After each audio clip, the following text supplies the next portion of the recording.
আউযুবিল্লাহি মিনাশ শাইতানির রাজিম। বিসমিল্লাহির রহমানির রহিম। আশা করি সকলে ভালো আছেন। আজকে যে বিষয়টা নিয়ে একটু কথা বলবো সেটা হচ্ছে কুরবানি। কারণ হচ্ছে আজকে হচ্ছে ২০শে জুন ২০২৪।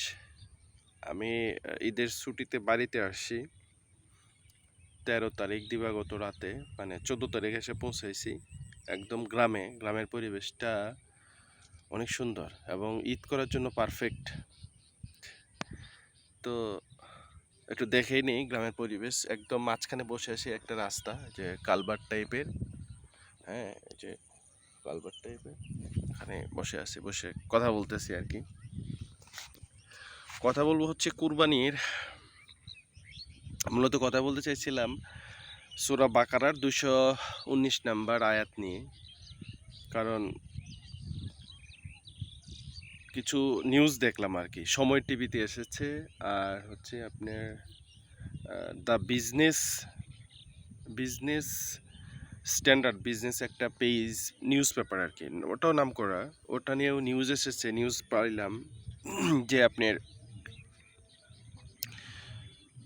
মানুষ গরুর মাংস দান করতেছে না। গরিব মানুষ গরিব মানুষ গেছে ঢাকা শহরের বিভিন্ন বাসায়। এক লোক বলতেছে, এক ভিক্ষুক যে বলতেছে যে গরুর মাংসের ভিতর আমাদের হক আছে, কিন্তু আমার বড় লোকরা আমাদেরকে দিচ্ছে না। আরেকটা সেম দেখলাম যে এক গরিব বৃদ্ধ মহিলা গেটে বসে কান্না করতেছে, কিন্তু কোনো মাংস দিচ্ছে না। আমার আসলে এই জন্য আমি ভিডিওটা করা, যে আসলে কুরবানি সম্বন্ধে আসলে আল্লাহ কি বলছে। আমরা কুরবানি দিয়ে মাংসে ফ্রিজ আপ করতেছি। আসলে এই কুরবানির যে অংশ বিশেষ বন্টন অন্যান্য বিষয়গুলো আছে, সেগুলো আমরা আসলে শরিয়া ভিত্তিক সেটাকে আমরা ডিস্ট্রিবিউট করতেছি কিনা। তার আগে আমি সবসময় আলোচনা করি আসলে কিছু মাইক্রো কিছু বিষয় নিয়ে। এই ধরেন কোরআন অনুযায়ী আলোচনা করি। আসলে হাদিসকে আমি বলছি প্রায়োরিটি একটু কম দেওয়ার জন্য। আসলে one it not possible from another. কোরআনে আসলে আমরা যেটা মনে করি যে কোরআন পূর্ণাঙ্গ না, হাদিসের সহযোগিতা প্রয়োজন। হ্যাঁ, হাদিসের সহযোগিতা লাগলে আপনি নিবেন, সমস্যা নেই। আপনার কাছে যদি মনে হয় পূর্ণাঙ্গ না, আপনি সব জিনিসই সবার বিচার বিশ্লেষণ করার জ্ঞান গরিমা একরকম নয়, সবার প্রজ্ঞা তো আর একরকম নয়। যাই হোক, এইগুলা ওই থার্ড পার্সন বকবক না, মূল বকবক ভিডিওতে আমি আগে একটু আপনাদেরকে কোরআনের আয়াতটা দেখাই যে কুরবানির সম্বন্ধে কি করা আছে, আমরা কি করতেছি, আর কোরআন কি বলছে। আমি সেটা আপনাদের সামনে আগে একটু ডকুমেন্ট হিসেবে দেখাই আর কি। আসলে চলেন আমি একটু দেখাই আপনাদেরকে কুরবানির সম্বন্ধে কী কী আয়াত আছে। তো আমি গুগলে গিয়ে সার্চ দিয়েছিলাম, কারণ ডেলিভারেটলি ওই যে কোন আয়াতে কী বলছে এটা খুঁজে পেতে একটু সময় লাগবে। কম্প্যারিজন না করে আমি গুগলে সার্চ দিয়েছিলাম হচ্ছে কী লেখে, আপনার কুরবানি সম্পর্কে কোরআন কী বলে, কুরবানির সময় কোরআন কী বলে। তো সার্চ দেওয়ার পরে এখানে জাগো নিউজের আয়াতগুলো আমি ভেরিফাই করেছি, প্রত্যেকটা আয়াত ঠিক আছে। দেখেন, প্রথমেই যেটা আমি পেলাম, আল্লাহ তাআলা বলেন, কিন্তু মনে রেখো কুরবানির গোশত বা রক্ত আল্লাহর কাছে পৌঁছায় না। আল্লাহর কাছে পৌঁছায় শুধু তোমাদের নিষ্ঠাপূর্ণ আল্লাহর সচেতনতা। এই লক্ষ্যেই কিসের নোটিফিকেশন আসলে, আচ্ছা, এই লক্ষ্যই কুরবানি পশুগুলোকে তোমাদের অধীন করে দেওয়া হয়েছে। তো আল্লাহ তোমাদের সৎপথ প্রদর্শনের মাধ্যমে যে কল্যাণ করো, হে নবী, আপনি সৎকর্মশীল সুসংবাদ দিন যে আল্লাহ বিশ্বাসীদের রক্ষা করবে। নিশ্চয়ই আল্লাহ কোনো বিশ্বাসঘাতকতাকে অকৃতজ্ঞ পছন্দ করেন। এটা হচ্ছে সূরা হজ আয়াত 37 থেকে 38। মানে এখানে বোঝা যাচ্ছে যেটা বললো যে কোনো মানুষের কুরবানির এই রক্ত আর মাংস তো আল্লাহর কাছে পৌঁছায় না, ঠিক না? তো তাহলে যায় কি, নিষ্ঠাপূর্ণ আল্লাহ সচেতনতা। এটা হচ্ছে সোজা কথা হচ্ছে যে আপনার যে যে বিশ্বাস যেটা রয়েছে, হ্যাঁ, সেটা আল্লাহর কাছে যায়। তাহলে এখানে যেটা বুঝতে পারলাম যে সূরা হজে আয়াত 37 থেকে 38 আল্লাহ তাআলা বলছে তার কাছে কুরবানির মাংস রক্ত এগুলা কোনো কিছুই পৌঁছায় না, পৌঁছায় হচ্ছে কি মানুষের তাকওয়া ইজ ভেরি ইম্পর্টেন্ট। আচ্ছা, আর প্রথম কুরবানির কাহিনী সম্বন্ধে এটা তো সকলে আপনারা জানেন যে হাবিল কাবিলের ঘটনা এটা আছে। হ্যাঁ, এটা সম্বন্ধে আমি কোনো আলোচনা করব না। আমি যেটা আলোচনা এখান থেকে করব, আরও কিছু আয়াত এখানে আছে। সূরা বাকারার 196 নম্বর আয়াতে এখানে উল্লেখ আছে, দেখেন। এটা আপনাদেরকে একটু তুলে ধরতে চাই যে আর তোমরা, এখানে লেখা আছে কি, আর তোমরা আল্লাহকে ভয় করো এবং জেনে রাখো নিশ্চয় আল্লাহ শাস্তি দেন অনেক কঠিন। ঠিক সূরা মায়েদার আয়াত আছে এখানে, যে কি এই যে হাবিল কাবিলের ঘটনা দিয়ে এখানে সুন্দর, এটা বোঝার জন্য আমি মনে করি এটা মোর এনাফ টু আন্ডারস্ট্যান্ডিং। সুন্দর হাবিল কাবিল কি সংবাদ যথা বর্ণনা করা হয়েছে, যখন তারা উভয় কুরবানি পেশ করলো, এরপর তাদের একজন থেকে কুরবানি গ্রহণ করা হলো, অপরজন থেকে কুরবানি গ্রহণ করা হলো না। সে বলল, অবশ্যই আমি তোমাকে হত্যা করব। অন্যজন বলল, আল্লাহ কেবল মুত্তাকিদের থেকে কুরবানি গ্রহণ করেন। দেখছেন, এখানে কিন্তু খুবই ইম্পর্টেন্ট বিষয়টা, আমি এটা নিয়ে পুরো আলোচনা করব। এখানে কোরআনে, এখানে মায়াদের ভিতরে আল্লাহ উল্লেখ করলেন আল্লাহ শুধুমাত্র মুত্তাকিদের থেকে কুরবানি গ্রহণ করেন। তাহলে এই মুত্তাকি বিষয়টা আমি আমার ইতিপূর্বে আলোচনা করা আছে যে আসলে মুত্তাকি কারা। মুত্তাকি বলতে আল্লাহ, মুত্তাকি আরবি শব্দ, মুত্তাকি মানে হচ্ছে পাহারাদার, ইসলামের পাহারাদার। এই মুত্তাকি হওয়ার জন্য অনেকেই পাগল, তাই না? আর এই মুত্তাকির কথা উল্লেখ আছে সূরা বাকারাতে, উল্লেখ আছে, ওখানেও একটা আয়াত আছে। তাহলে এই মুত্তাকিন হওয়ার জন্য এই মুত্তাকির কাছ থেকে আল্লাহ কুরবানি গ্রহণ করে।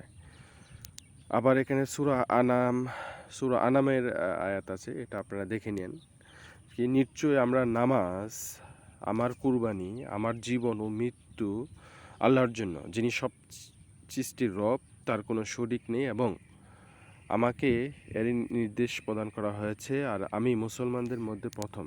এটা হচ্ছে ইব্রাহিম আলাইহিস সালামের ইভেন্টটাকে নিয়ে এখানে আলোচনা করা হয়েছে। আর এখানে আছে হচ্ছে সূরা হজের 34 থেকে 35 আয়াতে এখানে একটা আলোচনা করা হয়েছে। আমি একটু বিস্তারিত এখানে পড়তে চাই।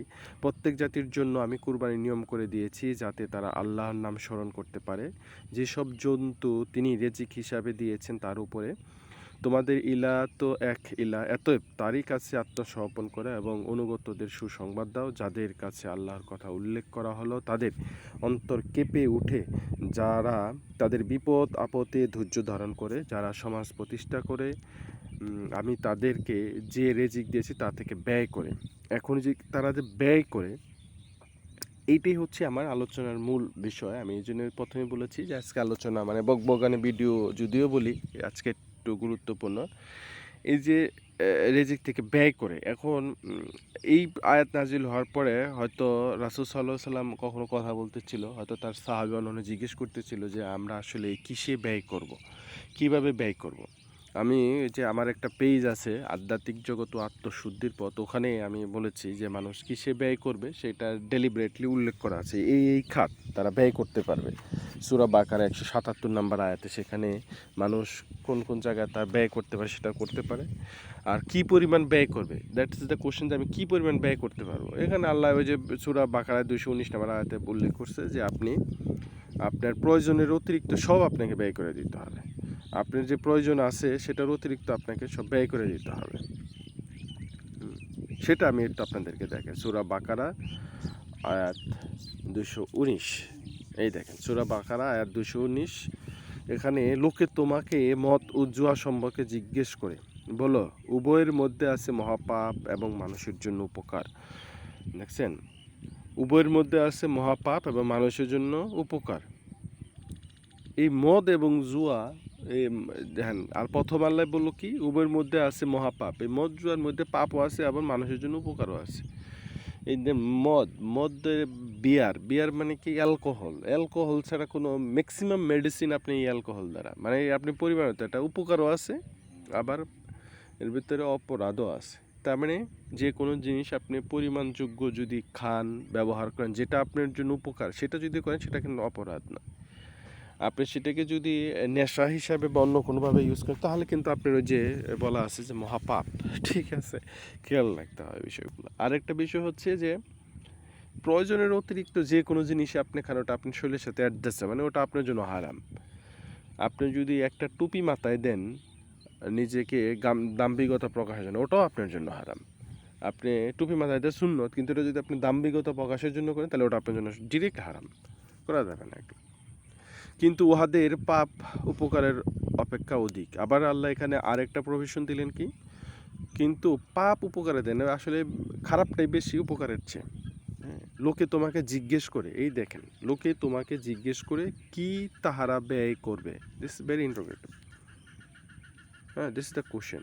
লোকে তোমাকে জিজ্ঞেস করে, মানে রাসূলকে আল্লাহ বলতেছে, হয়তো সাহাবীরা বা অন্যরা কেউ লোক দিয়েছে আমরা কী ব্যয় করব, তখন আল্লাহ তাআলা তোমাকে জিজ্ঞেস করতেছে তোমরা কী ব্যয় করবে, বলো। আল্লাহ বলতেছে, হে রাসূল আপনি বলুন, বলুন যাহা উদ্বৃত্ত, মানে আপনি এখন খেলেন, এখন তো আমাদের অবস্থা এত খারাপ।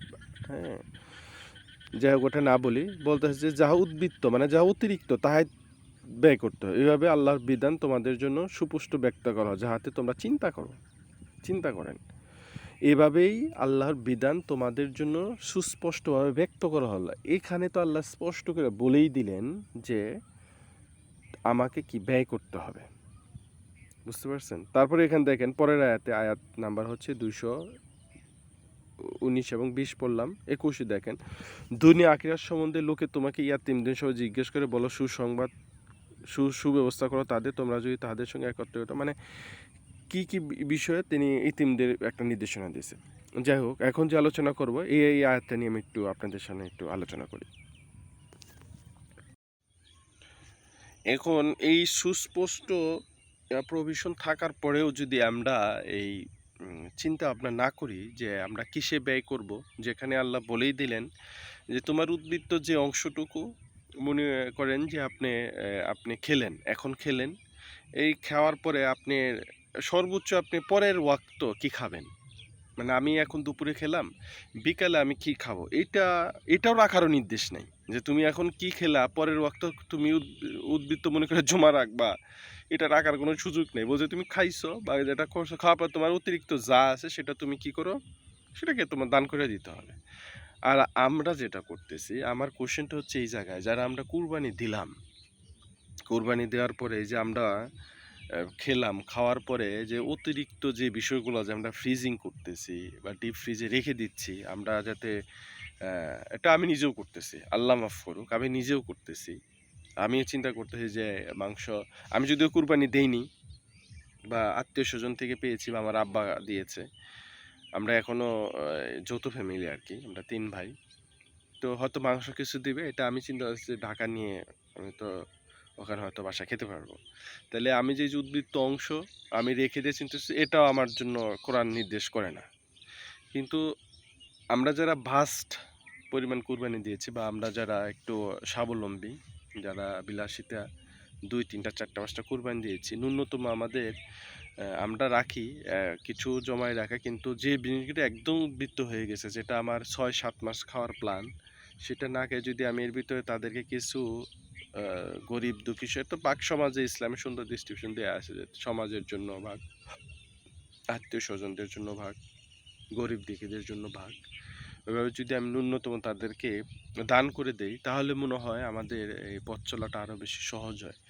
কারণ আমি আপনি যত কিছু ইবাদত করি না কেন, কোরআনের যে দিক নির্দেশনাগুলো আছে সেগুলা যদি না মারি, একদম কোরআনটা যদি না মানি, পরের গিয়া হচ্ছে কি আপনি সুন্নত। এখন আমাদের যেটা হয়ে গেছে যে আমরা এই মোল্লা মুন্সিদের কথাই শুনতেছি, কিন্তু কোরআন যেটা বলছে সেটাও আমরা শুনতেছি। আর কিছু মানুষ আছে যে আমরা কোনোটাই শুনি না, বুঝিও না, আমরা বোঝার চেষ্টাও করি না যে আসলে অ্যাকচুয়ালি আমাদের রব আমাদেরকে কি ইনস্ট্রাকশন দিয়েছে সেটাও আমরা মানতেছি না। আবার ওই যে অনেকেই হজে গেছি, আবার কিছু মানুষ দেখা যায় যে এই অনেকেই আছে পরিচিত যে সে হজে গেছে, সে হ্যাঁ আমি হজে গেছি এই সে মানে বিভিন্ন দেখাচ্ছে, অথচ এইদিকে তার অন্য যে মাইক্রো কিছু ইনস্ট্রাকশন আছে আল্লাহ, যে অন্য যে নির্দেশনাগুলো আছে সেটা আমরা মানতেছি না। তো সবই তো কোরআনে, হজ সম্বন্ধেও নির্দেশনা আছে, কিন্তু তার আগে আরও কিছু ভালো নির্দেশনা আছে, সেটাও মানা উচিত আমাদের। সেটা যদি না মানি তাহলে আমরা বিপদে পড়ে যাব।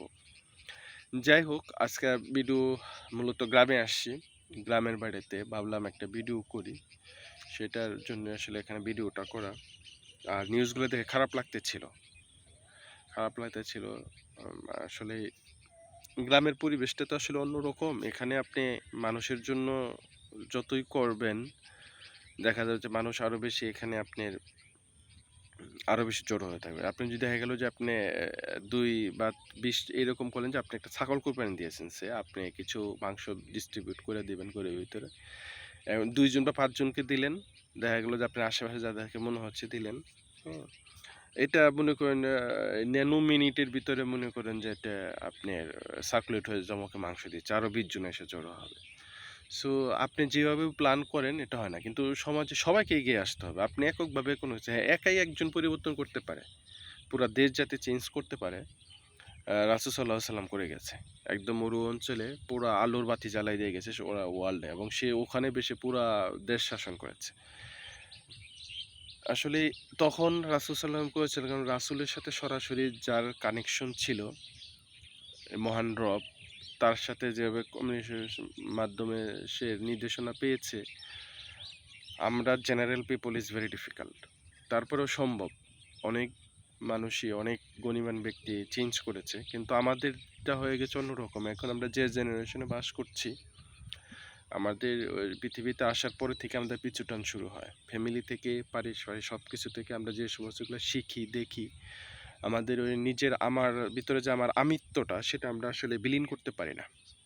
এই আমার আমিত্বটা বিলীন করতে পারি না বিধায় আজকে এই আমাদের একটা এইজে গেলে এই যে দেখা যাচ্ছে যে আপনি দেখতেছেন সমাজের অব্যবস্থাপনা, কেউ কারো কথা শুনতেছে না, যার মতো যে চলাফেরা করতেছে।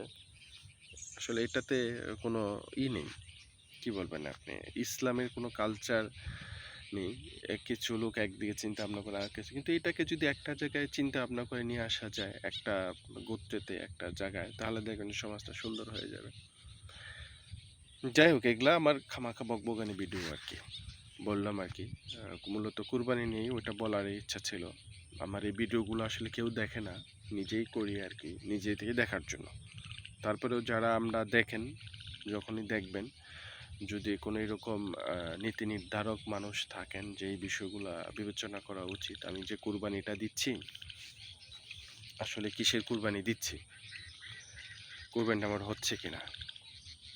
কুরবানির আমার এই মাংস ফ্রিজে তোলা উচিত? নাকি মানুষের ভিতরে আল্লাহ যে বলছে যে প্রয়োজনের অতিরিক্ত যা, সেটাও ব্যয় করা উচিত? আপনি সর্বোচ্চ ১ সপ্তাহ ১৫ দিন এর জন্য আপনি মাংস প্রিজার্ভ করতে পারেন। কিন্তু যুগের পর যুগ রাখার আসলে কোনো লজিক আমি মনে করি না। যত মানুষকে দেয়া যায়, ততই দেখবেন যে আপনার ভালো লাগে। মন হালকা হয়ে যায়, নিজের শরীরটাও হালকা হয়ে যায়। মনে হয় যে আমার ভিতর থেকে অনেক বড় একটা বোঝা আমি নামাইতে পারলাম। দান করলে পারে, বেশি, বেশি দান করলে পারে, এটা মনে হয়। যাই হোক, সকলে ভালো থাকেন, সুস্থ থাকেন। শেষ করছি। আল্লাহ হাফেজ। আসসালামু আলাইকুম।